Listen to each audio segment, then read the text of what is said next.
আপোনালোকে বন্ধ কৰি দিছে মৰাপাট বজাৰ কি ক'ব কিয় এনে পৰিস্থিতি হৈছে? তাৰমানে মৰাপাটবিলাক আমি হ'লোঁ বেপাৰী মানুহ। আমি মৰাপাটবিলাক কিনি আমি য'ত দিওঁ তেওঁলোকে আমাৰ পৰা কিনি নলয়। এতিয়া তেওঁলোকৰ সেই কিবা আমাৰ অসমৰ পৰা গাড়ীবিলাক যাবলৈ দিয়া নাই, কিবা চৰকাৰৰ কিবা হৈ আছে, কিবা হেৰি হৈ আছে, এইবিলাক চৰকাৰেহে বুজি পায় বা তেওঁলোকে বুজি পায়। গতিকে আমি যে মৰাপাটবিলাক কিনিম, আমি কিনি নি ক'ত দিম? যদি তেওঁলোকে আমাৰ পৰা কিনি নলয় তেতিয়াহ'লেতো মৰাপাট কিনিব নোৱাৰিম। যাৰ কাৰণে আজি আমি মৰাপাটবিলাক আমি কিনা আমি বন্ধ ৰাখিছোঁ।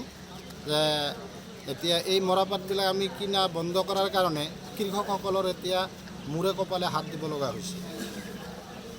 গতিকে এইখিনিয়ে মোৰ কথা।